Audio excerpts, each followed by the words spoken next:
Hi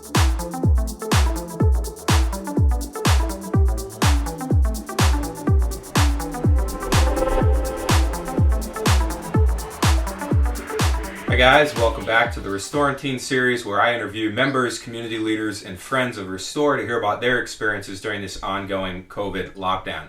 Now, church planting is a difficult thing to do, even in the best of times, but when you're doing it during a lockdown, it changes the whole dynamic. And so that's exactly what my friend and Restore church planter, Shamshadeen Mayers, is doing. So I wanted to talk to him a little bit about that and find out how he's doing. In addition to being the pastor of City on a Hill, which Shamshadeen started in the fall of 2019, Shamshadeen is also a teacher at Bloomfield High School. He has 3 children, so he's got a lot on his plate right now. And I just wanted to find out what his experience was and how we could pray for him. So I had a chance to have that conversation recently, and I hope you enjoy it. Hey, what's up, man? Hey, Jeremy, how are you, man? I'm good. You hanging in there? I'm surviving day by day, taking it one day at a time. Yeah.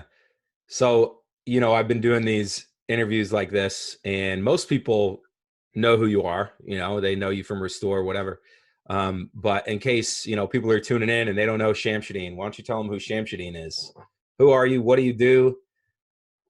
No, sure. Well, Shamshadeen Mayers, probably one of the longest names you've ever seen. You know what? On my intro slide, I had to put it on 2 lines. It didn't. I was replacing the name that was there, and I was like, oh man, his name doesn't fit on 1 line. Yeah, that's why I gave both of my sons 5-letter names. Very easy. So, but anyway, yeah, I am a church planter though in Bloomfield, New Jersey. I'm planting City on a Hill Church here, and I'm also a high school history teacher at Bloomfield High School in Bloomfield, New Jersey. So, kind of, co-vocational, bivocational, whatever you would like to call it, here in Bloomfield, and been teaching here for about 4 years, and we started the church plant officially in September of 2019. Yeah, so you're always bivocational or co-vocational. I like that word, co-vocational. What does that mean? It's just kind of like a way to say that all of my work in the school and with the church is a part of my ministry. So I try to try not to create a dichotomy between the two. Right. That you're not saying sometimes I'm a teacher and sometimes I'm a pastor. Yeah. I'm always living into both as part of my calling. Exactly. Yep. That's good, man. I like that. But you're always doing that. And now all of a sudden you find yourself like the rest of us, you're stuck at home. And so now you're trying to lead City on a Hill. You're trying to, you're trying to still teach your classes, right? You still got work to do for school. Yes. Yep. What does that look like? Well, basically, it looks like every day I spend a significant amount of time recording myself teaching. I spend a lot of time grading because we have to post work every day. So it's actually more grading being home. And then I have 100 students. So I wake up at 5:30 before the kids get up, walk the dogs, and then start grading so that I can basically be done with a lot of the grading before I start their schooling. So it's just been very challenging to do grading, feedback to students. And then we also have to engage all the students who are not participating online. So we have to email parents, email administrators, counselors. It's just a lot more. My administrative workload as a teacher has increased double, because a lot of times being in the classroom, I would just be speaking to, a lot of it would be me. I show up and talk. More and do activities and then grade them. Now I have to do activities and grade things every day. None of it is me just, just delivering things I know. A lot of it is administrative work. Yeah. And you're trying to do all that because you told me before that your wife is still working during the day, right? She's still going into work because she works at a doctor's office. Yep. So my wife's working full-time, 40-hour weeks. Goes in every day. So really pretty hectic days for her too, because a lot of patients they deal with, are emergencies. So, she's dealing with a lot of people that have serious issues with their eyes. So she's not in a COVID-19, don't worry, I don't know, ward, but she definitely is a bit stressed too with the work and stuff. Yeah. Yeah. So who's watching your kids right now? They're just running wild out there somewhere? Well, um, it's so good to have Genesis, my daughter. She's like another I don't know. She's like another mom. So she helps me a lot. She's 7 now, and then but she's on the computer, and my two sons are. One is doing a lesson with her teacher, who's 2. He's just sitting there, and then Asher's on the iPad because if he's on the iPad, he's quiet. He's good. I know that game. That's like I think we rented a video because Christy had to go somewhere this morning as well. So I was like, well, go watch this. See it, see what I'm doing. So you were, like you said, you guys officially launched in the fall, or like you started having Sunday gatherings. Like what were you doing with City on a Hill before COVID-19 happened? Yeah, so basically what we were doing is we were meeting at my house on Sundays and having like a service with our team mostly and guests here or there, where we had a worship service. We were setting up, we had the lyrics on our TV screen, music, singing, preaching, and then we always had a meal after, which people always enjoy. So we were meeting, just like a small church plant, you know, regularly, at least twice a month. And then we were also I was just very engaged. I had a lot of plans and engaged in the community. Joined the United Way board. Um, I was working with the Bloomfield Education Association, just doing a lot of things to try to, connect with to serve the community. So we were moving forward in that direction before this happened. Yeah. I know we were in the fall, you had been looking for a place to have like a public gathering. We were looking for a location. And now you look back and it's kind of like, I guess it's good you're not paying rent on a place right now, as a church Yeah, plant. that's what our board was saying. Our advisory board was like, well, at least we don't owe anybody money from the lease because they might have wanted it. Yeah, that's right. That's right. Yeah. Um, so that's what you're doing before COVID-19. Then all of a sudden we have this lockdown. So what are you guys doing now? Like how has that impacted your church planting?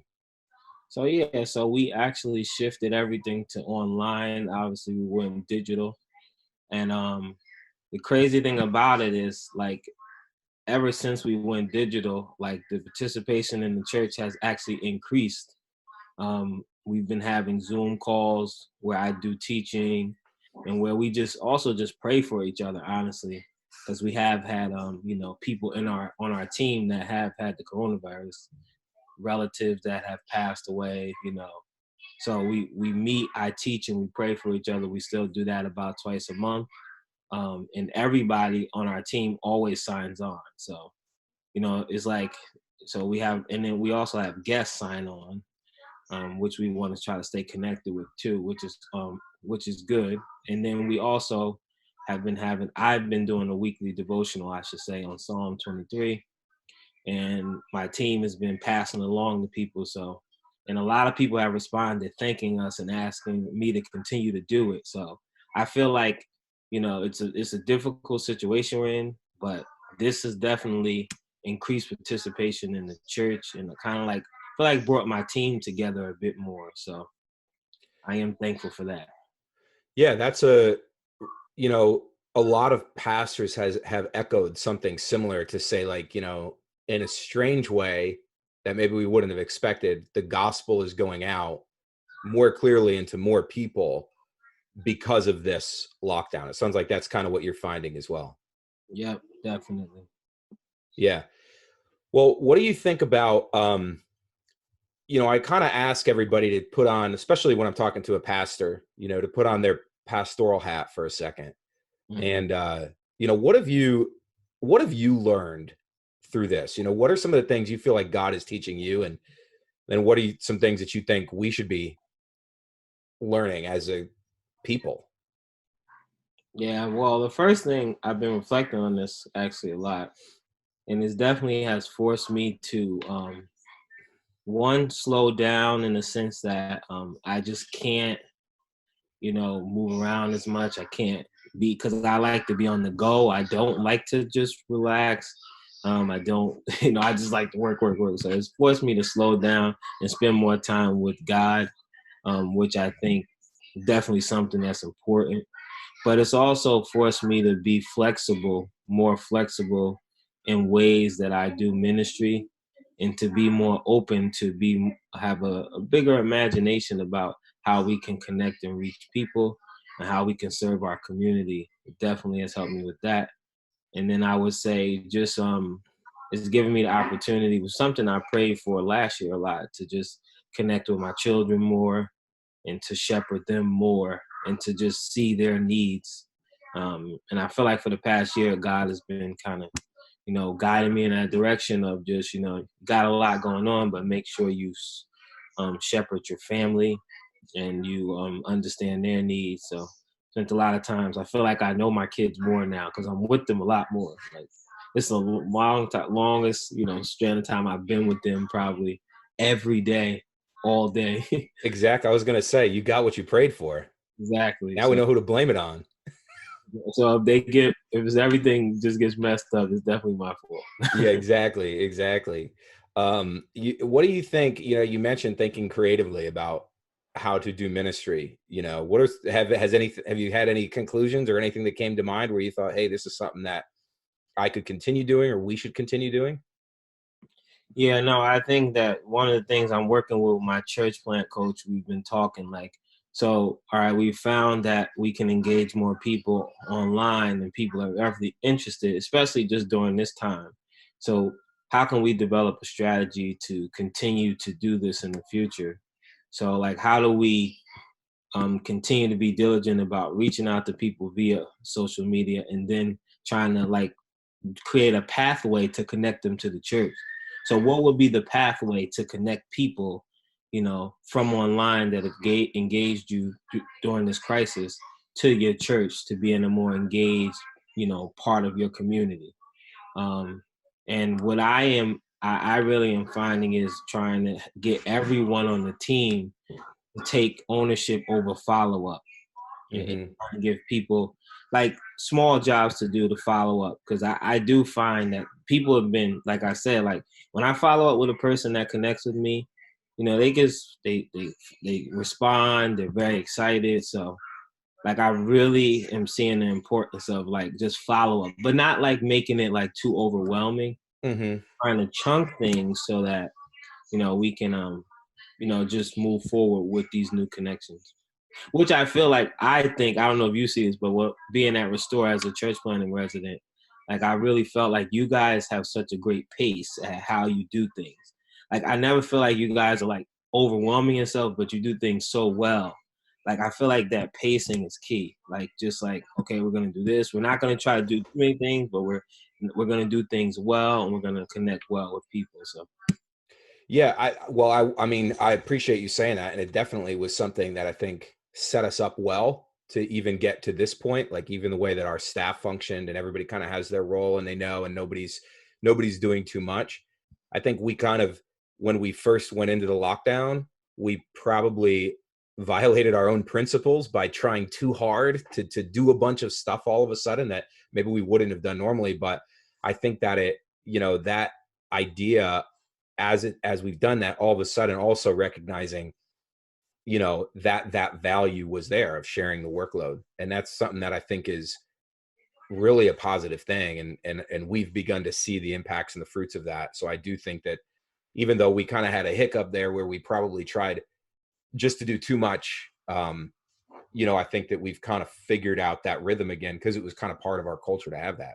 So I think that's a really important thing to carry on. And when the work gets back to normal, oh, my dog's popping through there.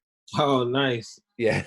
I don't know what she's doing. Yeah, I saw it online. Is it exactly? She's popping into my Death Star or wherever I'm sitting.